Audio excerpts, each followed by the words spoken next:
My name is Rowan Thompson, and I'm the Assistant Dean at Carleton University in the Faculty of Science in Equity, Diversity, and Inclusion. And it's a pleasure to welcome you to today's event. I'd like to begin by acknowledging that many of us are guests on the land where we learn, live, grow, and play. And Carleton University acknowledges with humility and respect its campus's location on the traditional and unceded territory of the Algonquin Nation. So welcome to this ACE EDI event.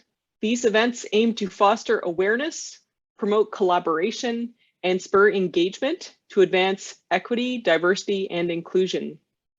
I want to just note from the outset that if you have questions that come up during the presentation, you're welcome to type them in as they come up using the Q&A feature at the bottom of the Zoom webinar. We're very fortunate today to have Dr. Adrian Chan, professor in Carleton's Department of Systems and Computer Engineering, to introduce today's speaker. Adrian, over to you. Thank you so much. It is my pleasure to introduce our speaker today, Dr. Mahadeo Sukhai. Dr. Sukhai is the world's first congenitally blind biomedical research scientist. Dr. Sukhai is the head of research and the chief accessibility officer for the Canadian National Institute for the Blind, or CNIB. He is also the principal investigator for and co-author of Creating a Culture of Accessibility in the Sciences, a book based on his groundbreaking work on access to science within higher education, published on accessiblecampus.ca. And he serves as the principal investigator for national projects to understand the student experience for persons with disabilities and to examine the landscape of accessibility within Canadian post-secondary education. I've known Dr. Sukhai for a number of years. I am the director for the Insert Create Ready Accessibility Training Program. Dr. Sukhai has served as one of our program committee members. We have benefited from his wisdom throughout the years. I'm super excited for his talk today on conscious bias in STEM education, training, and research, how to recognize it and what to do about it, and I'm eager to continue to learn. Mahadeo, I turn the Zoom floor over to you. Thank you very much, Adrian, and thank you to both you and Dr. Thompson for the warm welcome and the opportunity to be here with everybody today. I do have a few collaborators that I recognize in the audience, and I'm glad to spend some time with all of you. So I'm going to start by sharing my screen, and also minimize my video feed. You can see me, but I can't see you. And that's actually true on several different levels. So we're going to talk about unconscious bias in STEM education, training, and research. And I'm going to start by actually making a disclosure. First of all, I'm not doing this as Director of Research and Chief Inclusion and Accessibility Officer of CNIB. I'm doing this because of the long-standing amount of time that I've spent doing accessibility and diversity and inclusion and accessibility and equity work, research and practice in the context of STEM disciplines. And so I come at this as somebody who works in the space over the past, who has worked in the space over the past 15 years. So as Adrian introduced me, I have a doctorate in medical biophysics from the University of Toronto. I have 2 postdocs in cancer genomics and experimental therapeutics. In addition to my role as Director of Research and CIAO at CNIB, I co-founded IdeaSTEM, and I'm using that organization's logo in my presentation today. And IdeaSTEM focuses very strongly on accessibility and STEM training and STEM education and the STEM research pipeline. I also co-founded and am the founding secretary of the International Network of Visually Impaired Researchers and Their Allies, or INOVA. And I also have an assistant professor adjunct faculty appointment in the Faculty of Health Sciences at Queen's University in Kingston, Ontario, where I'm based. So my conversation usually starts by establishing bona fides within the space, but I'm not going to do that with you because I want to actually get straight into the conversation around unconscious bias and how to think about unconscious bias. In order to get to that conversation around unconscious bias, I'm going to start by actually talking about IDEA generally, before zeroing in on attitudinal barriers that are faced by persons with disabilities in STEM specifically. And after we move from those attitudinal barriers, we're going to get into the unconscious bias conversation. So I use the term IDEA, inclusion, diversity, equity, and accessibility. It's in the name of IdeaSTEM, and I and my organizational partner in IDEA-STEM have sort of focused on the term IDEA.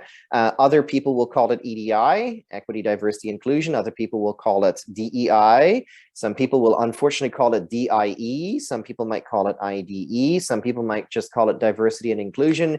Some people might use the term EDII, including indigeneity in that. Some people will use the term EDIA. Some people will use the term EDIIA. And it's a philosophically complex conversation which of these terms to use. Where do we put the emphasis? Do we put the emphasis on diversity? Do we put the emphasis on inclusion? Do we put the emphasis on equity? Do we put the emphasis on accessibility?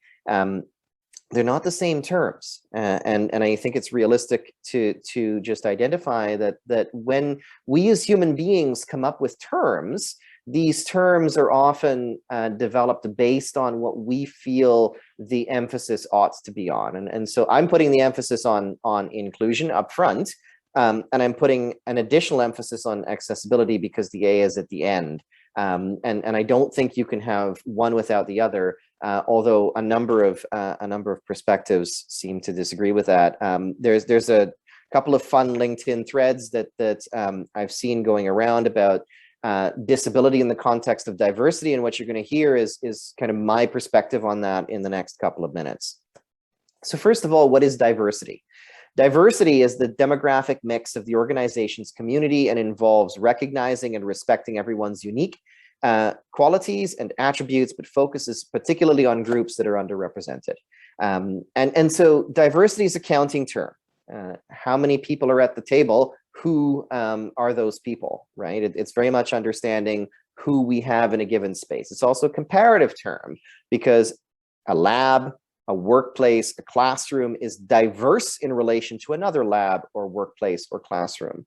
And it's also a subjective term. It's context dependent, and the definition happens to be defined differently in different countries and different cultural contexts. Diversity in India means something different from diversity in Brazil, which means something different from diversity in Canada or the United States.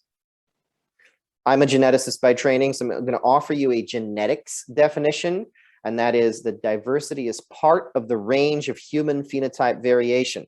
And I'm also going to offer you another sort of element. This is actually a quotation, that style of thought is the last bastion of diversity. And this is an important piece because style of thought is influenced by how we take in information. And that is a conversation that relates to accessibility. So we're going to come back to this style of thought as the last bastion of diversity in a moment. Equity, on the other hand, is the fair and respectful treatment of all people and involves the creation of opportunities and the reduction of disparities in opportunities and outcomes for diverse communities. So notice a couple of things about this definition. We're using the term fair, which means we have to define what fair is. We'll come back to that later. And we're using the term diverse and diverse community in defining what equity is, suggesting that, that there's a baseline state where not everybody has equal opportunity to do something. And that's a state that needs to be corrected. Equity also acknowledges that these disparities are rooted in historical and contemporary injustices and disadvantages. I will caution you, equity is not the same as equality, which is treating everyone the same. And I put another quotation, same is not fair. And I think it's really important to recognize that treating everyone the same means treating everyone consistently. So same is consistent, but same does not mean that we're applying principles of equity in the conversation. It means that everyone has equal access to do something. It doesn't mean that everyone has equal opportunity to succeed in the doing of it. Let's move on to inclusion, and let's define this term. Inclusion means creating an environment where everyone feels welcome and respected, with equal opportunity for participation and engagement. Inclusion means creating the conditions to have opportunity to fully participate in an organization or in a classroom or in a learning environment where everyone's talents are valued and celebrated. An inclusive environment strives then for equity as opposed to equality and respects, accepts, and values difference. It is, I think, also important to note something that's very key. An inclusive group may not be diverse. A diverse group is not always inclusive. And so here's unconscious bias area number one. and also area number 2. And so unconscious bias area number 1 is equity and equality are the same thing. Unconscious bias area number 2 is that if we're diverse, we're also inclusive. If we're inclusive, we must be diverse by definition. So we fall into traps when it comes to things like this. But before we get into those traps, let's also define accessibility. Accessibility is the design and the implementation. It's not just about building something, it's about putting something into place of systems and policies and processes and ways of interacting with each other and environments to ensure that persons with disabilities have equal access to a given space. Accessibility is about giving equal access to everyone without being able to access the facilities and services found in the community. Persons with disabilities will never be fully included. Accessibility is also an umbrella term for all aspects which influence a person's ability to function within an environment. Accessibility is an interesting piece because when we think about diversity, we think about race, we think about gender, we think about socioeconomic status, we think about ethnicity, culture, religion, language, sexual orientation, indigenous status, first gen status, and so on. But then we have this term disability. And the funny thing is, when we talk about everything in the diversity space, we're talking about things in a neutral way. But when we talk about disability, the term itself is pathological in nature. And so we think about disability as the absence of something, as opposed to all of the other terms which are thought about in the context of the presence of something. And so you're diverse if you have a disability, you're diverse if you're visually impaired, but you're not diverse if you can see, right? You're neurodiverse, but neurotypical is not recognized in the context of diversity. And so disability alone among all of the terms that are part and parcel of the diversity conversation is pathologized and is recognized only in the context of the absence of something as opposed to the presence of things. And that's a problem.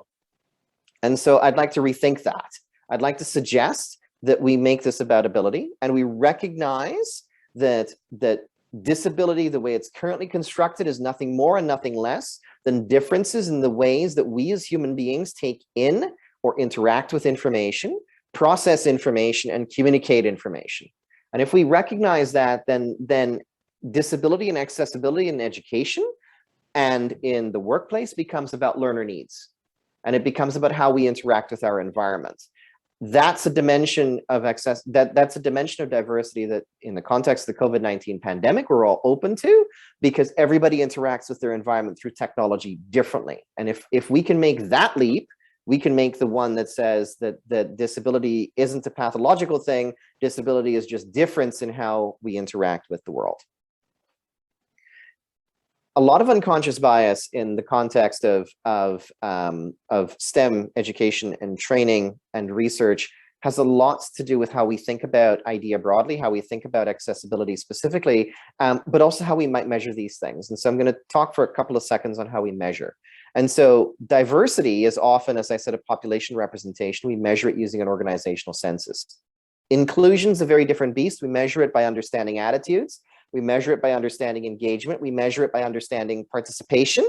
We measure it by paying attention to things like the social desirability bias, which basically says that even if you're filling out an anonymous survey, you don't want the person who's analyzing the data to think that, hey, this person's a grouch, right? And so we always answer questions in a more positive light on a survey as a result. And so sometimes what that means is our real attitudes are potentially hidden when we do that kind of work. Notice that when we measure diversity, that's a very different set of measurements than actually measuring inclusion.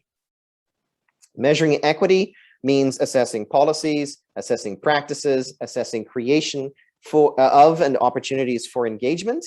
And the important thing again here is measuring equality, measuring sameness is not the same as measuring equity. You can't measure the second by measuring the first.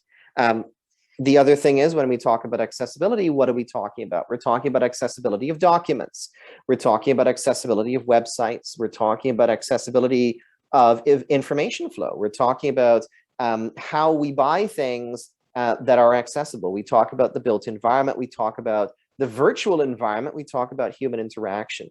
My meeting right before this one actually was with another university that I will not name, because I'm participating in an EDI symposium of one of their STEM departments next week, Friday. They've chosen to use a platform that's flatly inaccessible to somebody with a visual impairment. And it's an EDI symposium. So clearly A is not part of their calculus. And I had to spend 20 minutes pointing that out in the dress rehearsal. So why does IDEA matter? Why do we talk about inclusion in the context of STEM? Why is this a relevant conversation? Because it's STEM, for goodness sakes. We care about the science, we care about the knowledge. Why do we care about the inclusion? The answer is people do science, right? And we care very much about diverse perspectives in the context of who's doing the science. And part of those diverse perspectives, as I've just spent a few minutes highlighting for you, happens to be different ways of thinking about the world. And ability is all about different ways of thinking about the world. We all agree that diversity of perspective is akin to diversity of thought. We agree that diversity of thought and diversity of skill will lead to increased likelihood of innovative solution finding. Those are things that are well established in the scientific literature and the business literature. But here's the thing, diversity is the same as difference. Difference is not the same as lack of capability. Let's do some more mathematics here.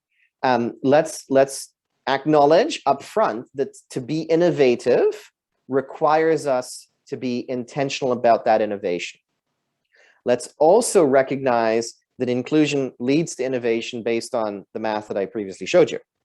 Therefore, inclusion also requires intention, and this cannot be something that is left to chance. It cannot be something that is left to, well, you know, we'll sort it all out because all we care about is the knowledge. I've had many conversations in my STEM training career with people, mentors, erstwhile and otherwise in the field, who've said, it doesn't matter to me that you can't see. What matters to me is that you are able to think and that you're able to do work with the data. That's a nice sentiment. And in fact, for a long time, we've actually considered it to be an ideal. The problem with that sentiment is that it doesn't do anything for recognizing that as somebody with a level of sight loss, that means that I have some innate barriers within the space. For one thing, a lot of scientific analysis software is not accessible to me. For another thing, scientific papers are not accessible to me. For another thing, scientific conferences are not accessible to me. And so yes, we care about how well I think, but in the context of science, it's more than just how well I think. It's also all of these other things that happen to have a massive accessibility barriers associated with them. And those barriers need to be intentionally addressed and intentionally removed. The next question comes back to what I alluded to earlier, why the A matters. And as I said, everyone has multiple intersecting identities, and I called out race, I called out immigration status, I could mention class, I could mention geography, I could mention religion, I could mention ethnicity, gender identity, sexual orientation, indigenous identity, biological sex, ability, language.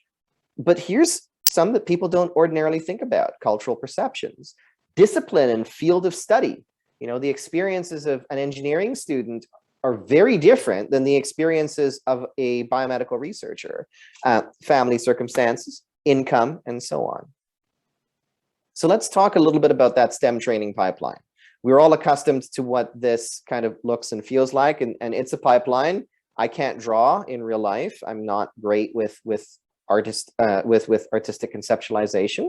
I do have good friends who are artists with visual impairments, but I don't have that skill set. So I've drawn here on the slide a cylinder that represents a pipeline, and on the left of the cylinder is K-12 education. And as you progress from left to right across the cylinder, you go K-12 education to college and university, undergraduate education, to professional and graduate education if you're going to go there, to a residency or fellowship or postdoc if you're going to go there, to employment ultimately. The theory behind the pipeline is people come in one side of the pipeline and exit the other side of the pipeline. So you come in when you're doing your education and you exit gainfully employed. That's really nice. But the problem is that for people with disabilities and arguably for people who identify with intersecting social identities and multiple intersecting social identities, that's not a pipeline, it's a funnel. And this is where I can't draw because PowerPoint, I haven't figured out how to get PowerPoint have me do a funnel. And so what PowerPoint let me do was a triangle. So now we have a triangle. The base is on the left, the apex is on the right. We have the exact same stages to the pipeline as this triangle narrows from widest to its apex at the point.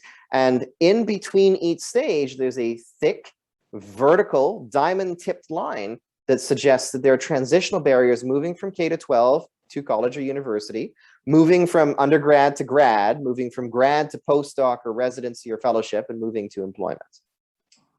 These are glass ceilings, right? Very difficult things to break. The proportion of students with disabilities moving through this pipeline diminishes as you go from left to right, as I've illustrated it. So how do we deal with that, right? First of all, I think it's really important to ask the question, well, what kind of blockages are there? What makes up those diamond-tipped vertical lines that I just showed you? There's two kinds. There's transitional barriers, and those could be barriers to employment. They could be barriers to entry into post-secondary education, barriers to entry into graduate school, barriers to entry into a program of study. Oh, you can't do genetics because you can't see to pipette. You can't do physics because you can't figure out how circuits are supposed to work. How are you going to know when the ball bounces if you can't see the ball? That sort of thing, right?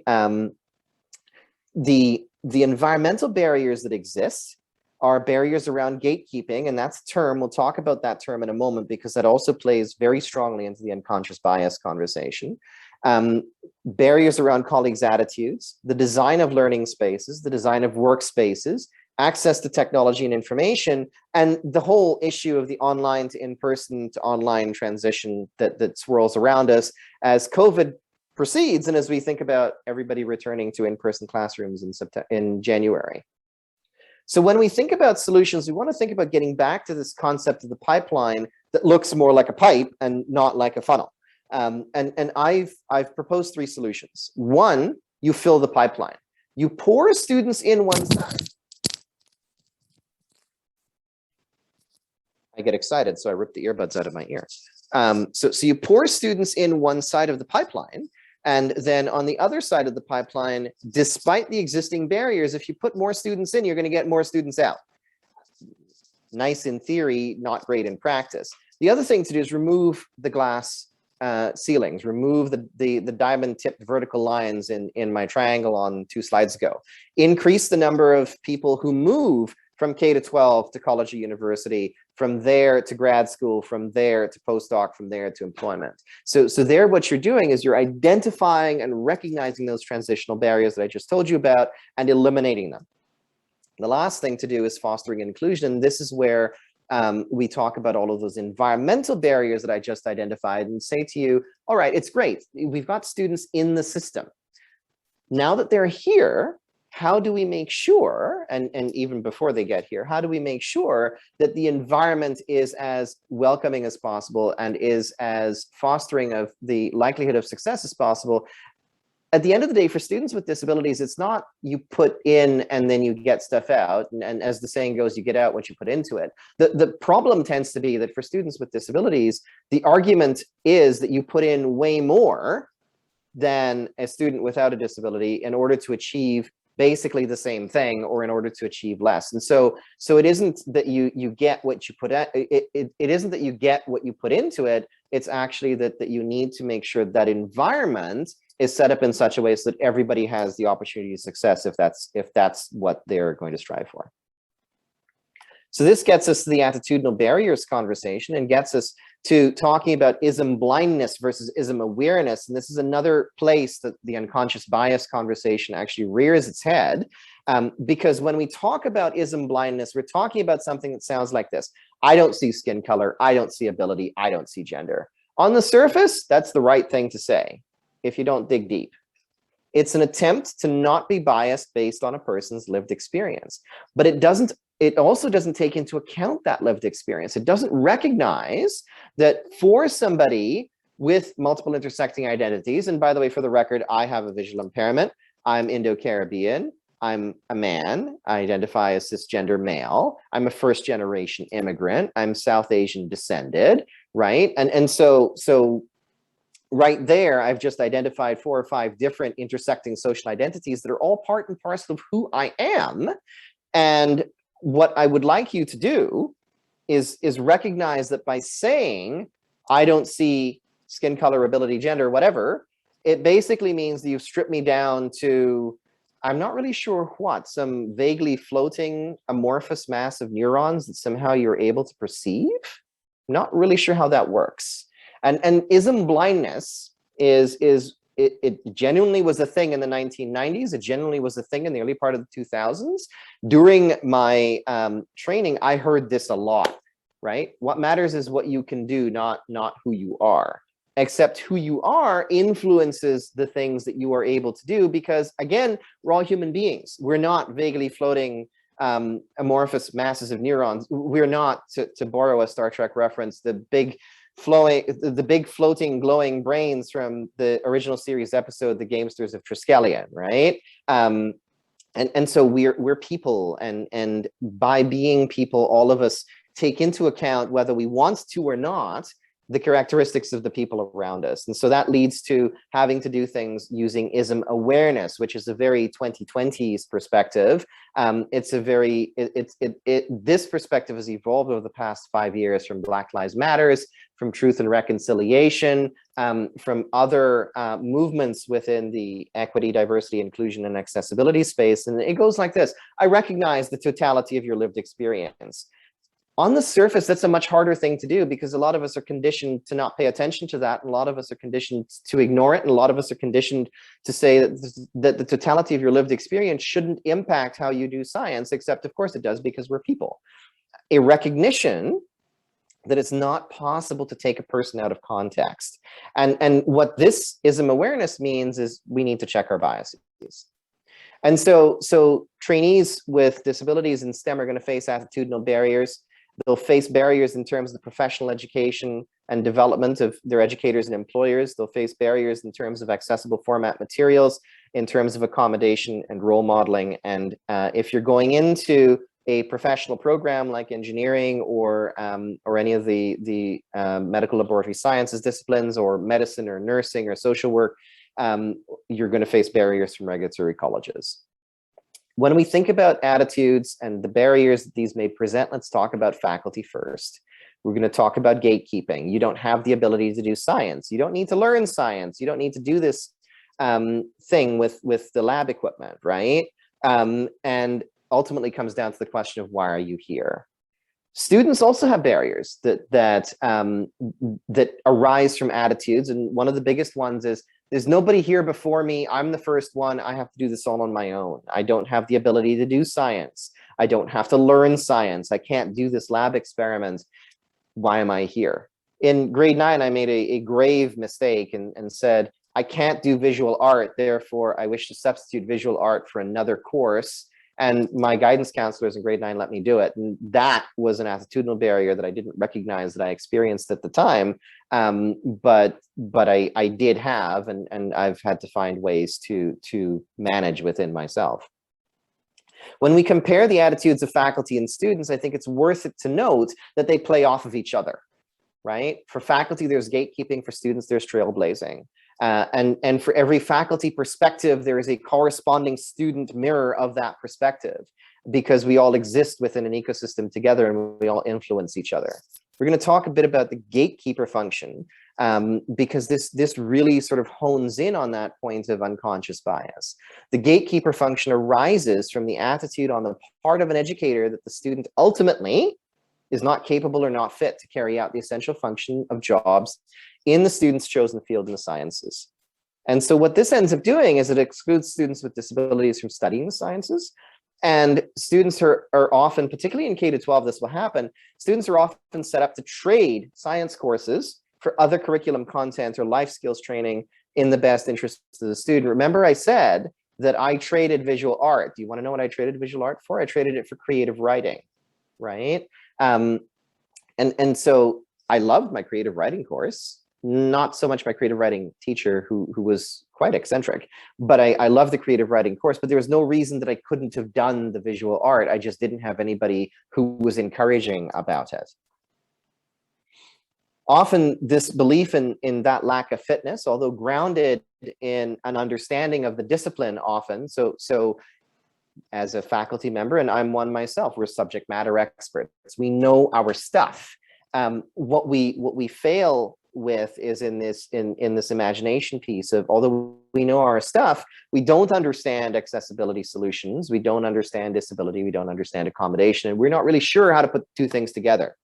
On the part of accommodation specialists, this works in reverse, because an accommodation specialist might well understand accessibility and disability and accommodation, but they don't understand how to do the science. And as a graduate student, I had to mediate a lot of conversations between the people who were the SMEs, the people who knew to do the science, and the people who were the accommodation specialists. And the only person, unfortunately for me, who could have had that conversation was one who knew the science as well as my faculty members did, that was me, and one who knew accessibility as well as the accommodation specialists did, and that was also me, but that had to be a choice that I ended up having to make, which meant that was time taken away from doing other things like, research.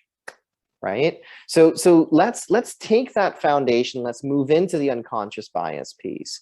Let's acknowledge, first of all, that that there's a vast difference between what we say, our explicit attitudes, and what we're actually believing, which are our implicit attitudes. And so I could say something like, blind people can do science.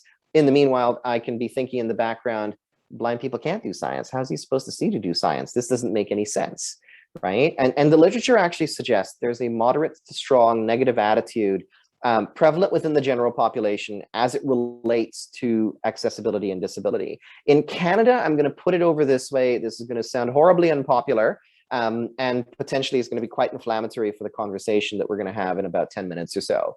And what I will say is this: we are theoretically a very welcoming people.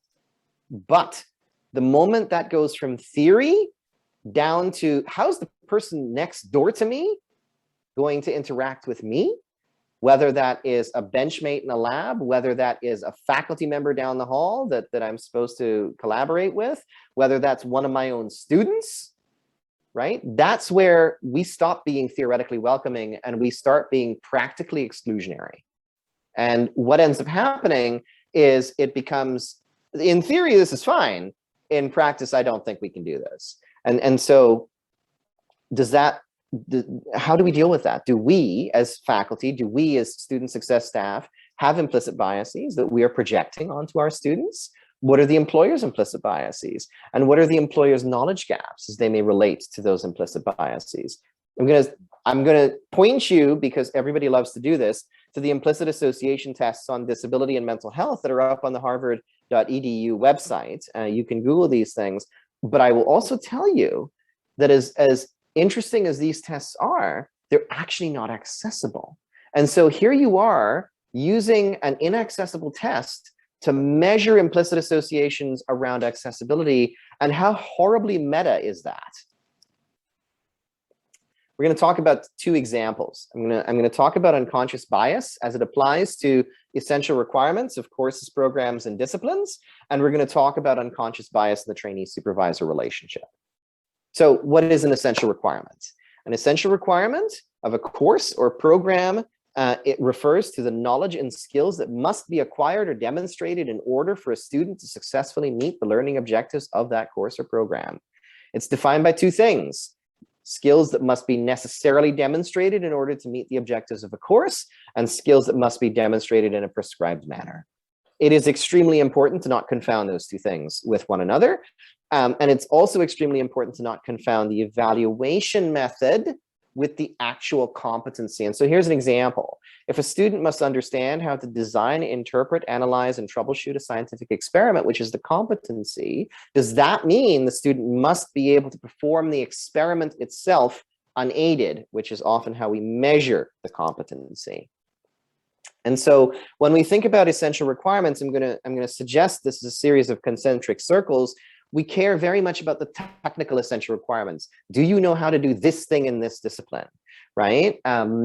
Out beyond the technical, we care about the discipline-specific knowledge. Out beyond the discipline-specific knowledge, we care about the professional technical requirements that are associated with the field that you're going to go in and the thing that you're going to do in your job. And then out beyond that, we care about the soft skills. And the problem is that we identify the first, we might identify the second, but we certainly don't identify the third or the fourth. And so that becomes a hidden curriculum issue. And what is also important, again, is the fact that when we measure a competency, we're often not necessarily taking into account the nature of the competency. And sometimes the measurement and the competency get conflated. They become one and the same thing. In healthcare, competencies are often very well defined. Unfortunately, in the basic sciences, competencies are not so well defined. They're also not standardized. And I, for example, as an introductory genetics instructor, can come up with a set of competencies, and my colleague in university X down, the 401 is going to come up with a very different set of competencies to do exactly the same course. And so there you actually have sort of, where's the standardization, where's the balance, and how is this communicated, not just to the students, not just to every student, but also to the people who are responsible for trying to mediate accessibility for students with disabilities and all of this. And my philosophy is, if you don't know if something's a competency or not, ask yourself why. Why are you doing it? Whatever the answer to that question, ask why again, and keep doing that iteratively 5 times. Pretend like we're kids. Pretend like we're 5-year-olds, always asking why. And if we get to a point where the answer is just because, it's not a valid competency. That hidden curriculum piece. These are all the things that we want and expect students to know or learn without formally teaching them or calling these skill sets out orally or in writing.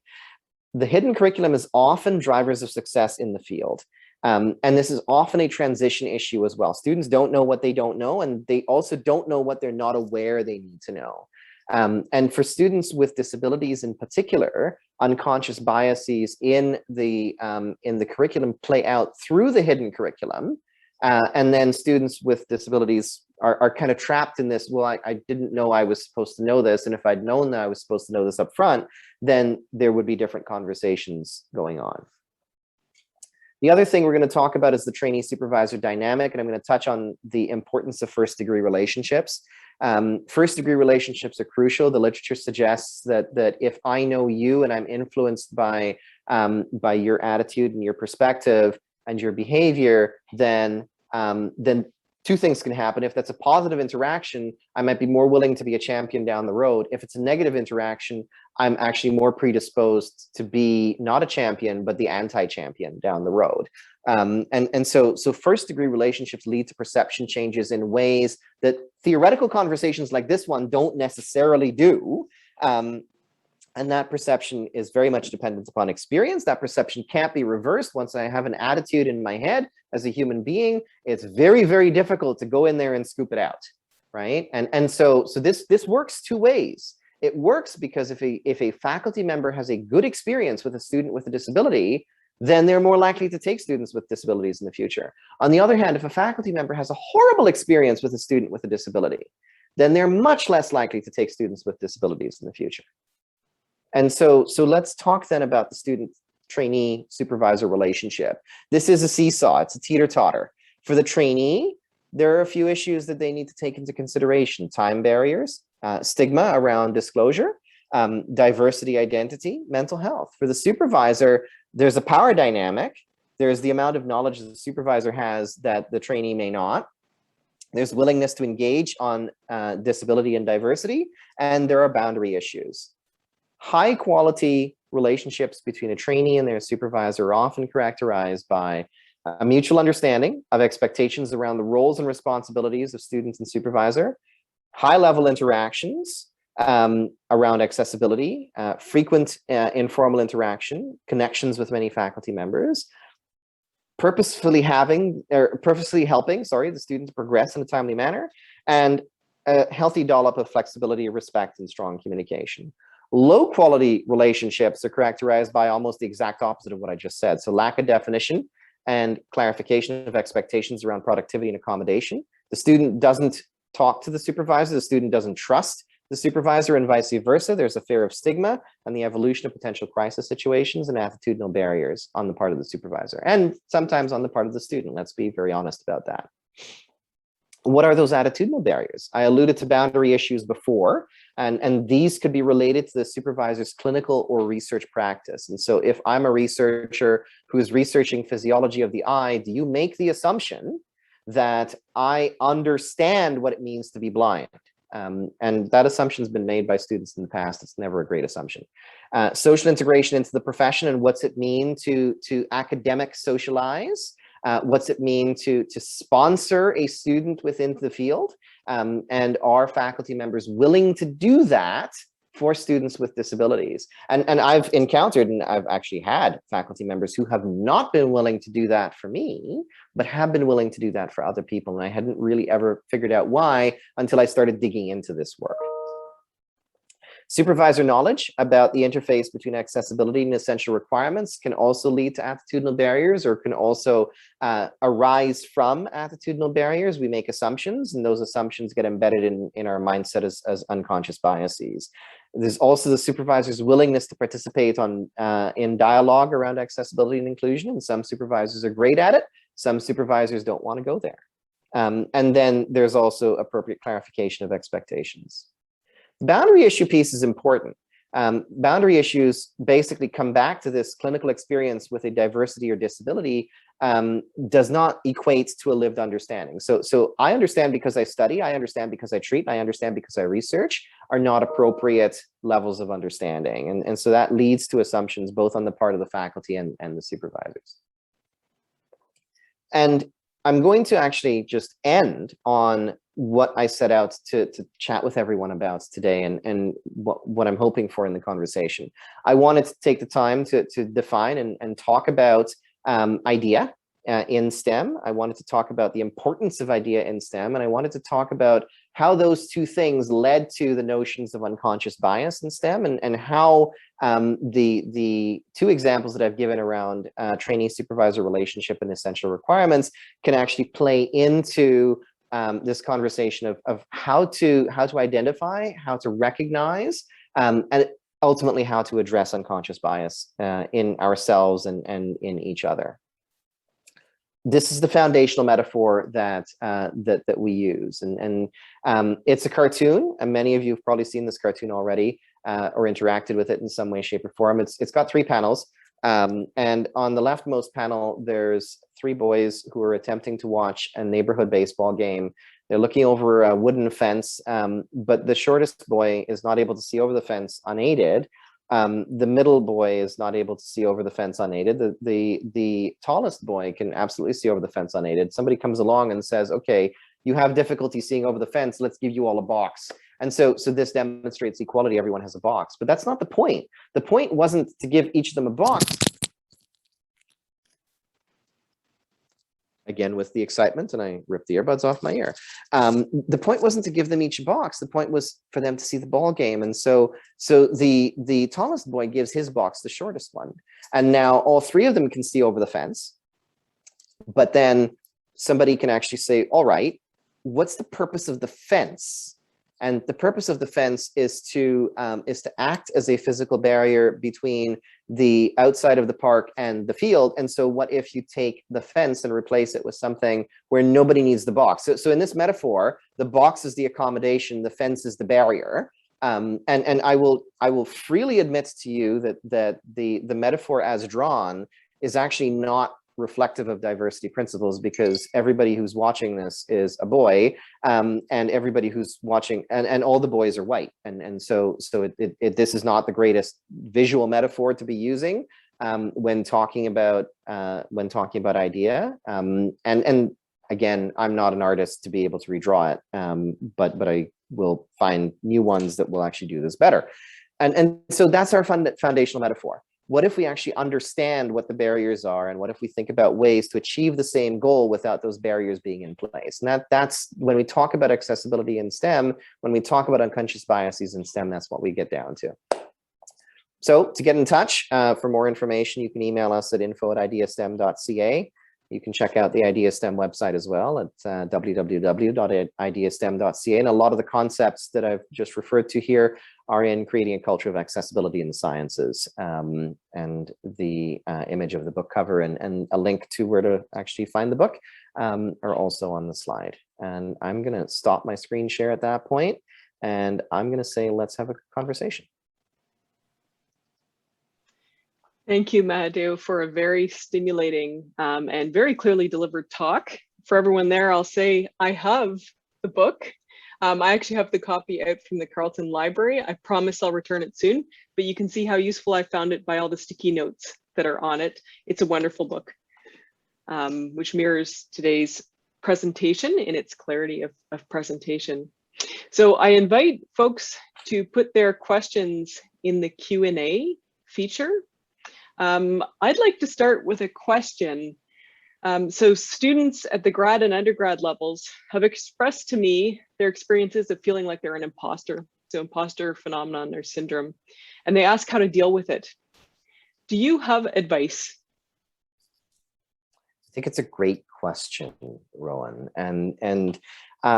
So the first advice that I can offer is you're not alone. I think just upfront recognizing that that imposter syndrome is a legitimate thing. It's a legitimate thing in grad school. It's a legitimate thing as a postdoc. It's a legitimate thing as a faculty member. And it's also a legitimate thing for somebody who might come from a background that in the North American context may not necessarily lend itself to, hey, yeah, you can do science, right?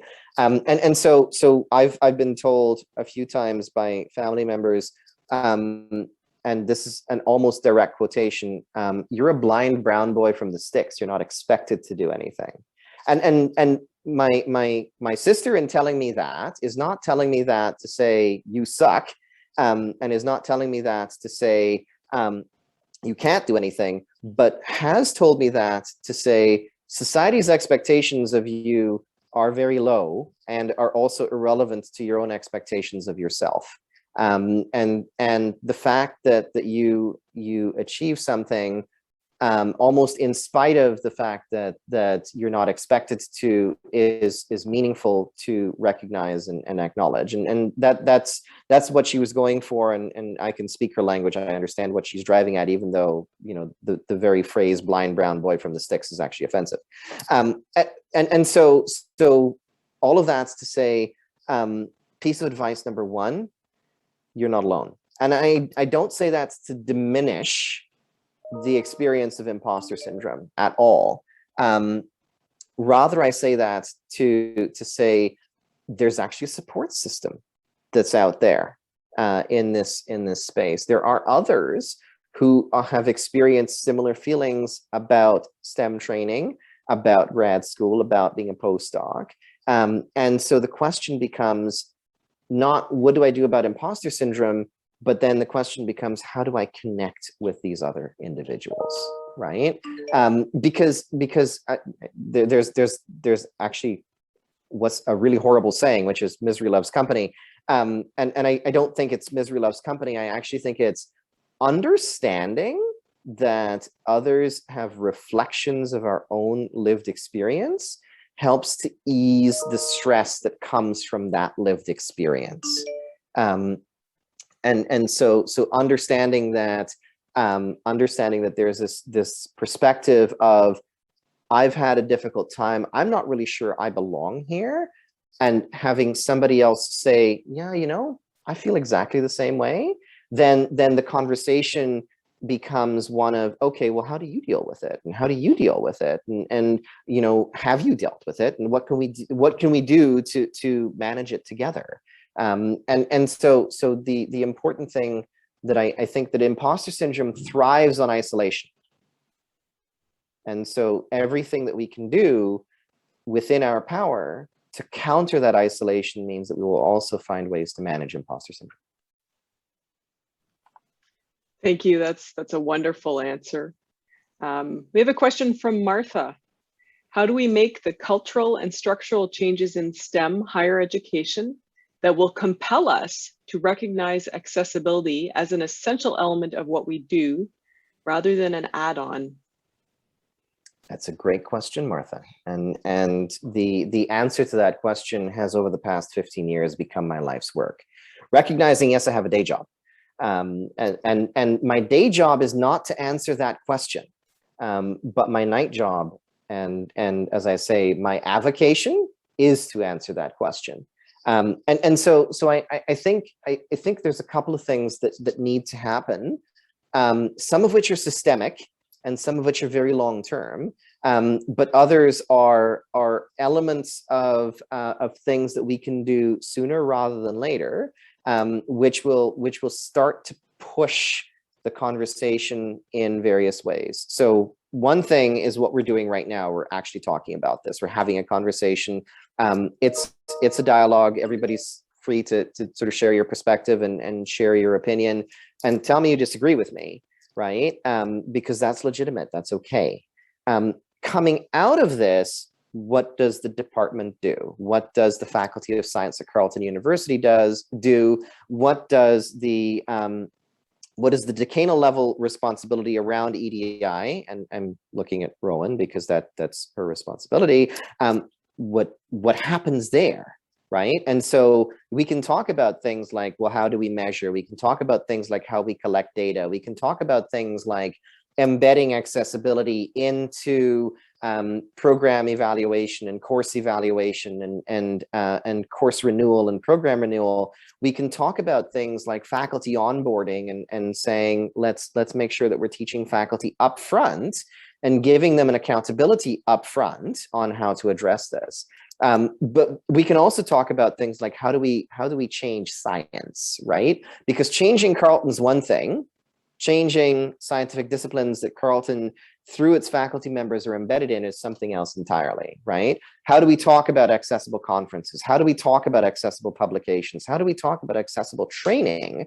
And those are conversations that aren't Carleton-specific conversations. Those are conversations that need to happen at professional societies. Those are conversations that need to happen at regulatory bodies. Those are conversations that we collectively, and I include myself in the we here, kind of summarily saying, I'm going to help you no matter what, whether you want it or not. And those are conversations that we have to basically take and lift and push forward, even when people don't want to have them. And I recognize that's hard work, but sometimes it could simply be a pointed comment in a room.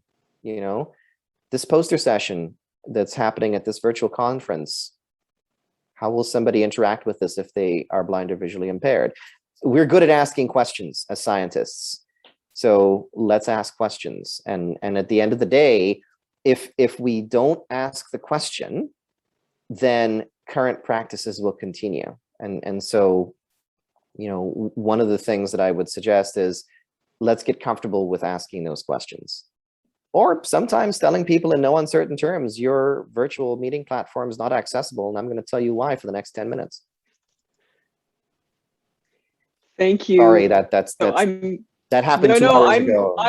I'm certainly going to take that with me to ask pointed questions, because I think a follow-up to some of this is, you know, probably many of the people who are at this event are motivated to affect change, but what about all the others who aren't here? So how do we affect change in them? But maybe the asking the pointed questions and pointing out issues as they arise is one of the ways to go. So in the few minutes that are left, we have some further questions. So Edward asks, is it a fair assumption that IDEA is well received by the majority of our academic population? Do most students accept this as a mentally healthy way to go forward and be successful in their studies? So Edward, I think it's a fair assumption that IDEA is not thought about by most people. And I say that faculty will say, I don't get the point. And I will say that I've been an IDEA professional in STEM for 15 years, even before being an IDEA professional was a thing. I will tell you that many people don't believe that IDEA needs to be professionalized in STEM. I will also tell you that many people don't see the point. And I will tell you that to this day, there are tons and tons of people who do not believe that an IDEA professional can actually be a practicing scientist. I beg to differ because I've done it for the past 15 years. But the prototype of IDEA professional is a human rights lawyer. right? The prototype of idea professional is a social worker. And here I am, a PhD, 2 postdocs, and running a 25 student strong research department, being an idea professional. And I think that the general perspective is, what the hell are you doing? So I would actually say that your assumption is incorrect. I think there's indifference and outright questioning of, well, why do we need this? What's the point? Science is beyond this. I think that as human beings, we all like to think theoretically that we are welcoming, but as I said in the presentation, practically, when it's time to put sort of hammer to nails, being theoretical and being practical are 2 very different things. Thank you. Lindsay is asking, as an employer/supervisor, are there ways or avenues to connect with the accessibility experts more frequently to help ease the pressure on the student being the expert in both? That's a great question, Lindsay. And in the system as it is designed now, you actually need the student's permission to do that. And if the student gives you that permission, then yes, there are many ways to do it. If the student doesn't give you that permission, then you don't have legal recourse to do that. And as much as you may want to do it, you're actually prevented from doing it. I will say one thing about this, that often what ends up happening is crossed wires in communication, because when a faculty member asks why in the context of accessibility accommodation, my experience is the faculty member isn't asking, why do you need this? The faculty member is asking, what is it that you actually need so that I can figure out how to help you do it? Because I do know more about the discipline than you do right now, and I'm in a position to help if you give me the opportunity to do that. But the problem is that as a faculty member, we use one word, why, to say what was just a 3-sentence question, right? And the way that it's heard is, I don't want you to have this, why are you asking for it? And so I think in order to make sure that we're in the best position to provide the assistance that we can provide, we actually have to have open and honest and vulnerable conversations, recognizing that the law protects the student, and recognizing that the student has to feel comfortable being able to disclose. I think that means that the openness and the vulnerability actually lies with the faculty member, not with the student. We have to respect that. And that's a very different way of looking at it, because the system is set up to say, well, it's within the student's power to say what they need and how they need what they need. But the system assumes that the student actually knows, which is not a valid assumption. So we're seeing feedback. Thank you for an amazing talk. Thank you for wonderful, insightful answers. So I think it's time to close the event. So thank you, Dr. Sukhai, for your insightful and stimulating presentation. I promise we will keep working on this so that it's not just a talk, that we do take action, and we have a great team working on this. So a big thanks to all those in making today's event a success. Dr. Adrian Chan, the Office of the Dean of Science, including Rima Matar and Catherine Elliott. And thank you all for coming. And Mahadeo, I hope we get to host you at Carleton sometime when things are more back to normal, if you'd like to come. Not that far away. You're not that far away, that's right. Okay, thanks so much, and thanks, Adrian. Thanks, everybody. Thank you, everybody. Take care. Bye, everyone. Bye.